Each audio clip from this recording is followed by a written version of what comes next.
आज लग रहा है ट्रेन छूट लिया जाए। ये घर से लेके यहाँ तक ट्रेन नहीं डूबी हुई है। बहुत बहुत आभार मोनिका जी। थोड़ा सा हार्ड पास हो गया था, कार्यक्रम लेट हुआ, लेकिन जब आप लोगों ने सब संभाल लिया। सर का तो आरोप रहता है कि तुम लोग का कार्यक्रम हमेशा लेट ही होता है। मैं आज भी सोच रही थी कि सर पहुंच गया, मैं तो गरिया ही रह नहीं आई है, मुझे अध्यक्ष बना दिया है और मजे की बात उसका सब साथ रखी है।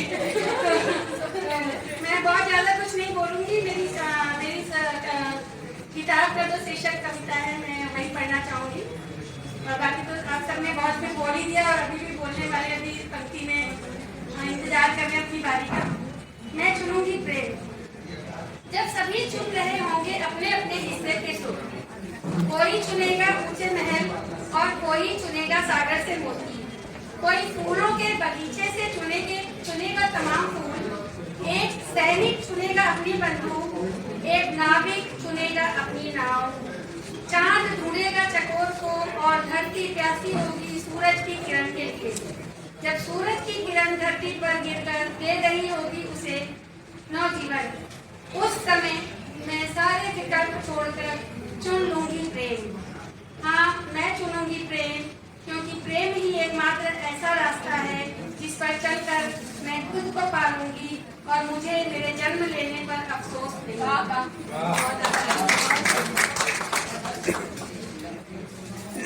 बहुत जल्दी इसने प्रेम को भी निपटा दिया। अब घर में मत निपटाना, यहाँ निपटाया दिया। मैं आगे बढ़ती हूँ। अब मैं ऐसी जगह पहुँचना चाह रही हूँ कि उसने प्रेम को जिस तरह से निपटाया है तो वो आकर उस पर मुहर लगा दे। आदरणीय महेंद्र भीष्म जी, नाम से ही भीष्म लगा हुआ है, लेकिन बातें इतनी भीष्म नहीं है। सरल है, आप लोग नाम देखेगा। बहुत बहुत आभार। है, मैं उसका बता दिया है। मंचस्थ अभी 3 मेरे अग्रज बैठे हैं और वास्तव में उनको सुनने आया भी हूँ। और पायल लक्ष्मी सोनी को मैंने ये कहा भी था कि आदरणीय यूनिवर्सिटी को और आदरणीय जयनंद पांडे जी को सुनने का अवसर मिलेगा। सीमा बहुत पहले से परिचित है, जब वो द्विवेदी नहीं बनी थी।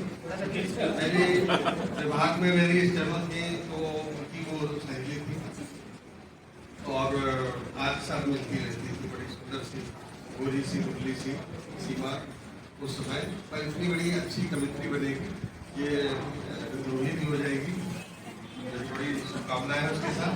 मैं आपको बताऊं कि इस किताब में मुझे भी ये किताब लिखने की पहले ना अध्यक्ष जी, और इसके जो अगर कोई उपन्यास होता, कहानियां होती तो मुश्किल हो जाता, क्योंकि कविताएं थे तो कोई भी कविता आप लिख पा सकते। एक कविता जो अंत में देखिए, हम किसी को प्रेम के 2 शब्द बोलते हैं, हो सकता है उसका जीवन तक है।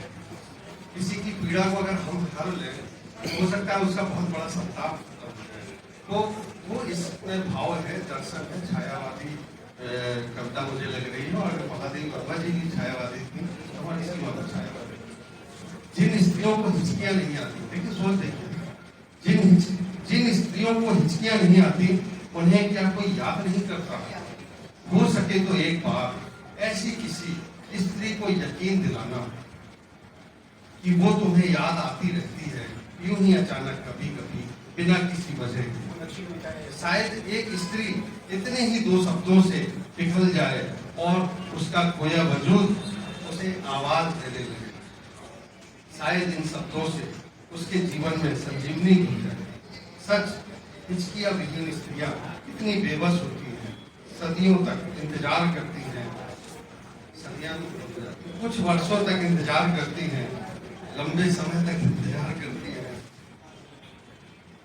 उसे एक हिचकी का जो उसके वजूद को याद करते हुए कोई उसका नाम लेते हैं।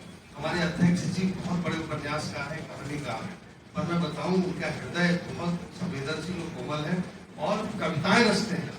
और अगर मैं देखूं कि स्त्रियों का जो सम्मान करता है वही साहित्यकार, जो स्त्री सम्मान में है, वो संवेदनशील भी है, साहित्यकार भी है। अगर कोई अपनी पत्नी को पीड़ा देता है तो उससे बड़ा कोई अधम नहीं है। तो जो प्रेम की बात है, कोमल हमारे अध्यक्ष जी हम आगे बताएंगे, मैं मुख्य अतिथि जी को भी सुनूंगा। और यहाँ निकुंज बैठी है जो जर्मनी से आई है, नेहा जी की बेटी है, और उसको भी यहाँ पे सब लोग अभी कुछ होगा।